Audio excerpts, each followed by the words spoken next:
Chapter 14. It was 2 days before the Passover and the festival of unleavened bread. The chief priests and the scribes were looking for a cunning way to arrest Jesus and kill him. "Not during the festival," they said, "so that there won't be a riot among the people."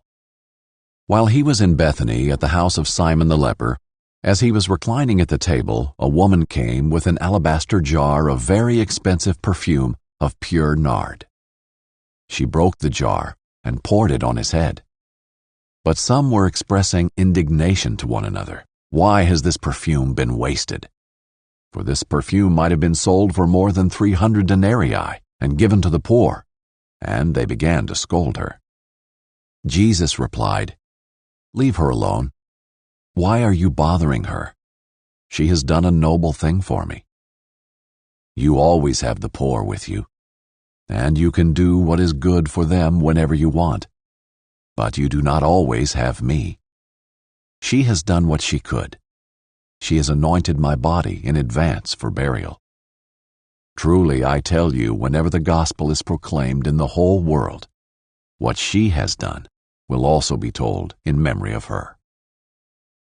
Then Judas Iscariot, one of the 12, went to the chief priests to betray Jesus to them. And when they heard this, they were glad and promised to give him money. So he started looking for a good opportunity to betray him. On the first day of unleavened bread, when they sacrificed the Passover lamb, his disciples asked him, "Where do you want us to go and prepare the Passover, so that you may eat it?" So he sent 2 of his disciples and told them, "Go into the city, and a man carrying a jar of water will meet you. Follow him. Wherever he enters, tell the owner of the house, 'The teacher says, where is my guest room, where I may eat the Passover with my disciples?' He will show you a large room upstairs, furnished and ready. Make the preparations for us there." So the disciples went out, entered the city, and found it just as he had told them, and they prepared the Passover. When evening came, he arrived with the 12. While they were reclining and eating, Jesus said, "Truly, I tell you, one of you will betray me, one who is eating with me." They began to be distressed and to say to him one by one, "Surely not I." He said to them, "It is one of the 12, the one who is dipping bread in the bowl with me. For the Son of Man will go just as it is written about him. But woe to that man by whom the Son of Man is betrayed. It would have been better for him if he had not been born." As they were eating, he took bread, blessed and broke it, gave it to them, and said, "Take it, this is my body." Then he took a cup, and after giving thanks, he gave it to them, and they all drank from it.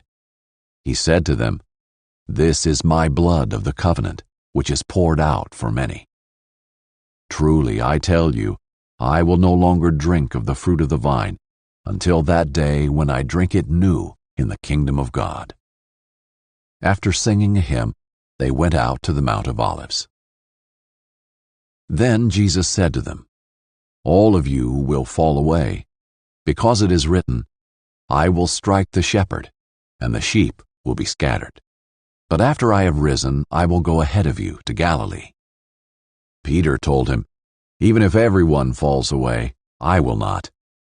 "Truly I tell you," Jesus said to him, "today, this very night, before the rooster crows twice, you will deny me 3 times."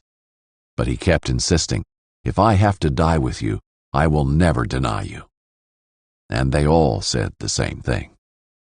Then they came to a place named Gethsemane, and he told his disciples, "Sit here while I pray." He took Peter, James, and John with him, and he began to be deeply distressed and troubled. He said to them, "I am deeply grieved, to the point of death. Remain here and stay awake." He went a little farther, fell to the ground, and prayed that if it were possible, the hour might pass from him. And he said, "Abba, Father, all things are possible for you. Take this cup away from me.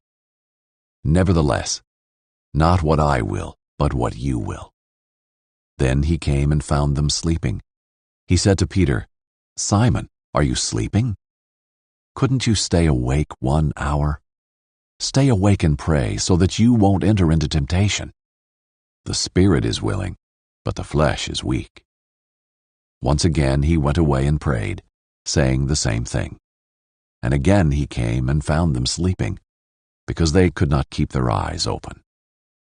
They did not know what to say to him. Then he came a third time and said to them, "Are you still sleeping and resting? Enough.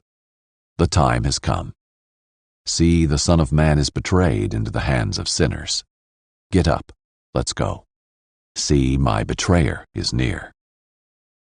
While he was still speaking, Judas, one of the 12, suddenly arrived. With him was a mob, with swords and clubs, from the chief priests, the scribes, and the elders.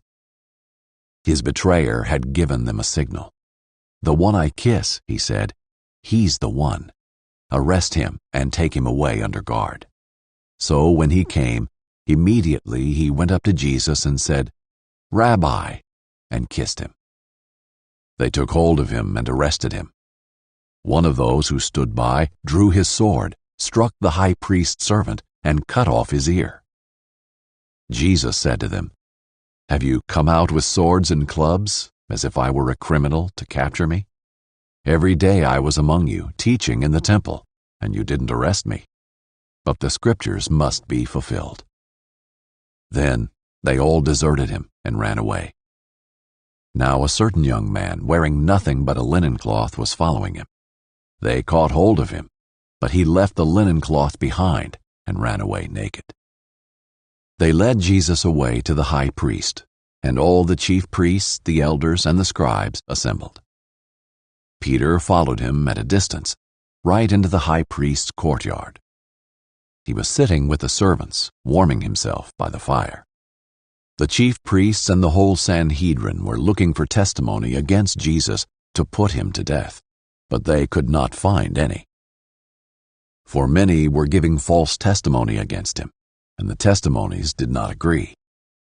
Some stood up and gave false testimony against him, stating, "We heard him say, 'I will destroy this temple made with human hands, and in 3 days I will build another, not made by hands.'"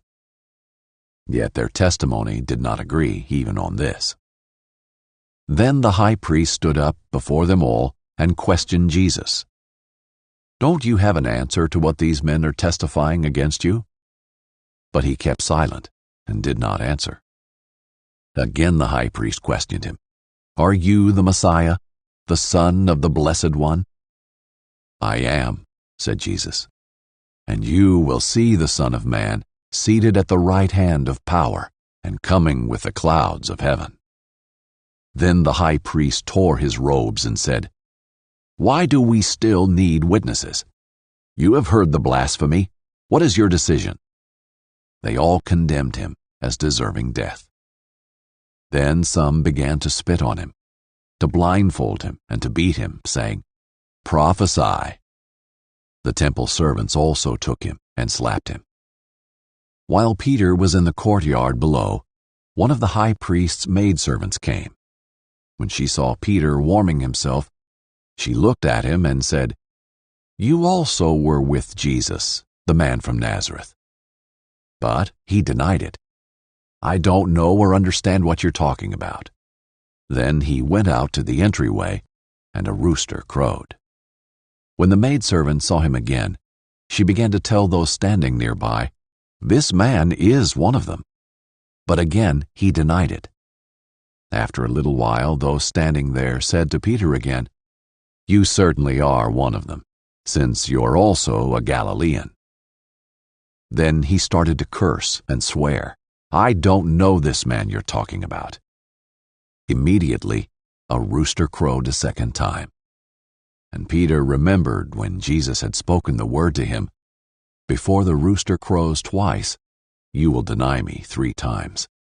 And he broke down and wept.